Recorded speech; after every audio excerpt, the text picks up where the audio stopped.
What's going on, everyone? Welcome back. All right, so we're going to dive into the basics of algebra. This is going on a journey, yeah? All right, let me share my screen. See what we can do today, right? So this is coming from an assessment that I did for my students in my cohort, right? So yes, we do tests in my cohort. So let's kind of we're going to kind of go through the basics. We're going to work our way up, right? And what we're going to work our way up to is these questions that have to do with making a particular variable the subject of your formula, all right? Now this, I am almost guaranteeing you're going to see it on your CXC exam, right? So we're going to have to work our way there. Let me put a new page in, right?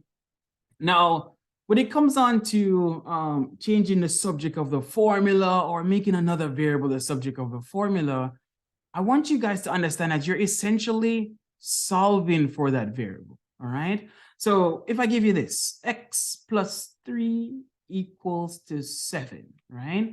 And verbally, what this means, there's a particular number that when you add 3 to it, you get to 7, right?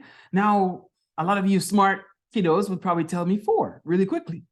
Now, yes, that's correct. But now you have to start to understand that you have to start to realize that we want to make sure we get the fundamentals correct so that when things start to look like this, you won't be frozen in terms of how to solve for x, all right?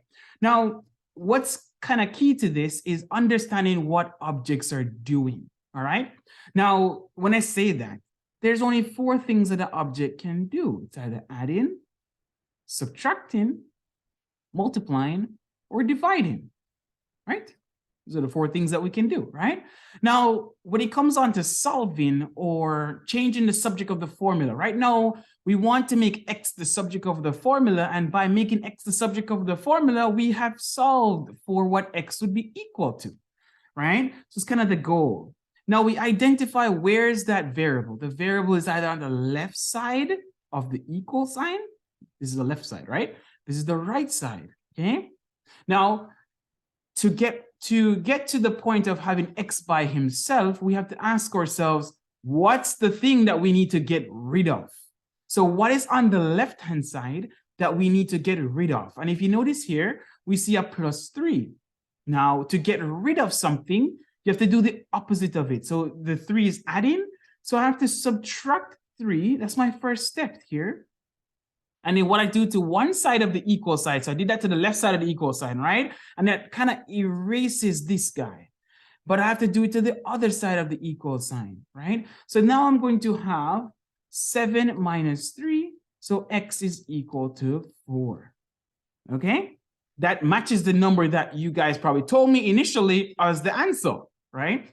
So that's first step. That's the step, right? So when you have something that's adding, something that's subtracting, we're going to do the opposite to get rid of them. So let me change this equation now.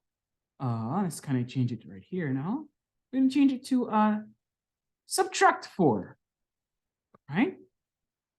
Notice here now, the same steps are going to be repeated. What do I need to get rid of?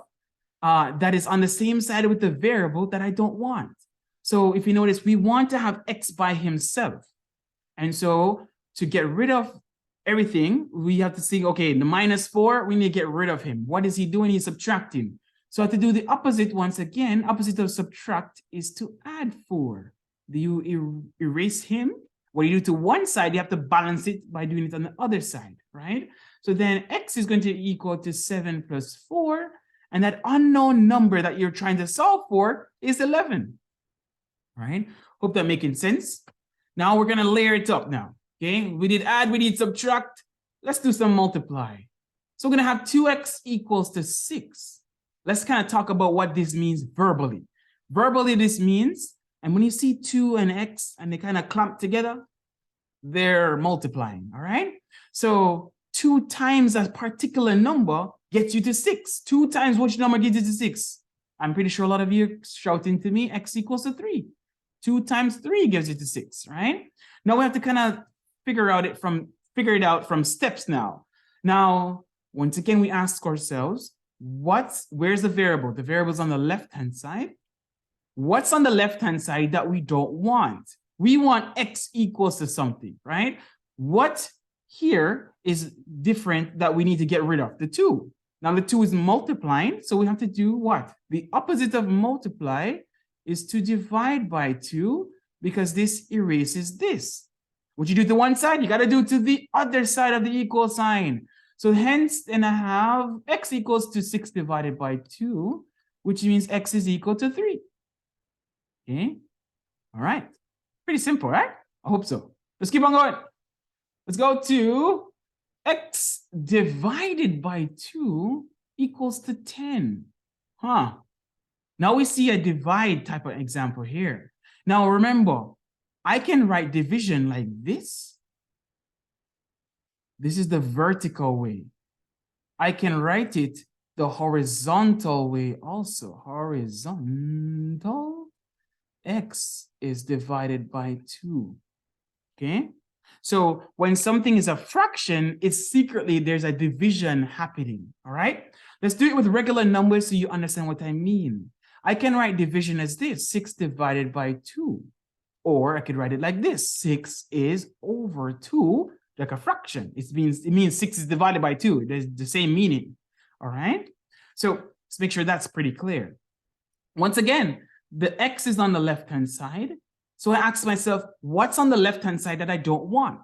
The 2. What is the 2 doing? It's dividing. So what's the opposite of divide? Multiply. So I have to multiply this side by 2. And then that will erase this 2 with this 2. What you do to one side, you have to multiply it by 2 on the other side. So then x is going to be remaining, and it's going to equal to 20. All right? So that's kind of the basics right now as it pertains to solving equations, right? When you're doing solving an equation, we have to think about what something is doing, and we're going to do the opposite. So the opposite of add is subtract. Opposite of subtract is to add. Opposite of multiply is to divide. Opposite of divide is to multiply. All right? Now, we're going to kind of do one last guy before we kind of call it a day. And then I'll just tune in for the next video. I'm going to kind of layer it on, right? So I'm going to kind of layer on the difficulty until we reach to questions like this. All right? So kind of let's go through the next one now, right? Now, sometimes you might have this guy appearing on your test, the square root of something. And now we're going to add that to the list now. Sometimes you might find the square root of something. Okay. Now, how do you get rid of a square root? The opposite of a square root, or the opposite, well, let's first talk about one thing. We're going to kind of touch on exponents a little bit. But you know what? No, we're not going to touch on exponents. We're going to do exponents in another one, right? But the opposite of square root, how you get rid of it, you're going to raise it to the second power. So you're going to square it, all right? So we're going to square this side. And what does it do? It removes the square root. So then you're only left with x. And that's going to equal to, you have to square the other side also.